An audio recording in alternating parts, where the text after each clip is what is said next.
Now it happened that, in those days, the Philistines gathered together their troops, so that they might be prepared for war against Israel. And Achish said to David, I know now certainly that you will go out with me to war, you and your men. And David said to Achish, You know now what your servant will do. And Achish said to David, And so, I will appoint you to guard my head for all days. Now Samuel was dead, and all of Israel mourned for him, and they buried him in Ramah, his city. And Saul took away the Magi and soothsayers from the land. And the Philistines gathered together, and they arrived and made camp at Shunem. Then Saul also gathered all of Israel, and he arrived at Gilboa. And Saul saw the camp of the Philistines, and he was afraid, and his heart was exceedingly terrified. And he consulted the Lord. But he did not respond to him, either by dreams, nor by priests, nor by prophets. And Saul said to his servants, Seek for me a woman having a divining spirit, and I will go to her, and consult through her. And his servants said to him, There is a woman having a divining spirit at Ender. Therefore, he changed his usual appearance, and he put on other clothes. And he went, and 2 men with him, and they came to the woman by night.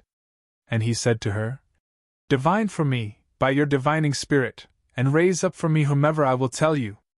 And the woman said to him, Behold, you know how much Saul has done, and how he has wiped away the Magi and soothsayers from the land. Why then do you set a trap for my life, so that it will be put to death? And Saul swore to her by the Lord, saying, As the Lord lives, nothing evil will befall you because of this matter. And the woman said to him, Whom shall I raise up for you? And he said, Raise up for me Samuel.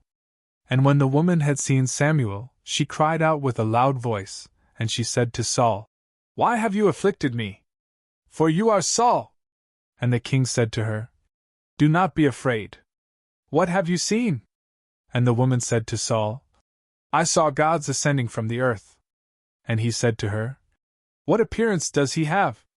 And she said, An old man ascends, and he is clothed in a cloak. And Saul understood that it was Samuel. And he bowed himself upon his face on the ground, and he reverenced. Then Samuel said to Saul, Why have you disquieted me, so that I would be raised up? And Saul said, I am greatly distressed. For the Philistines fight against me, and God has withdrawn from me, and he is not willing to heed me, neither by the hand of prophets, nor by dreams. Therefore I have summoned you, so that you would reveal to me what I should do. And Samuel said, Why do you question me, though the Lord has withdrawn from you, and has crossed over to your rival? For the Lord will do to you just as he spoke by my hand. And he will tear your kingdom from your hand.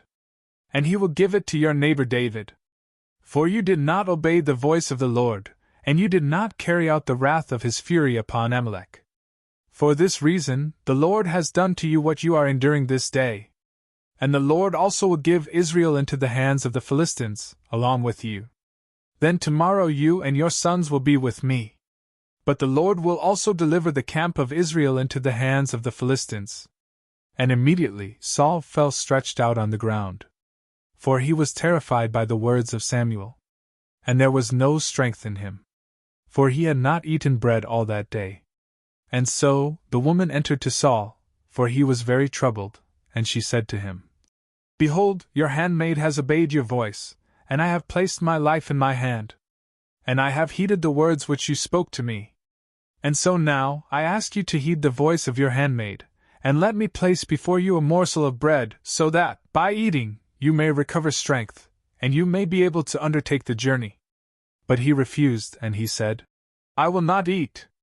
But his servants and the woman urged him, and after some time, heeding their voice, he rose up from the ground, and he sat upon the bed. Now the woman had a fatted calf in the house, and she hurried and killed it. And taking meal, she kneaded it, and she baked unleavened bread.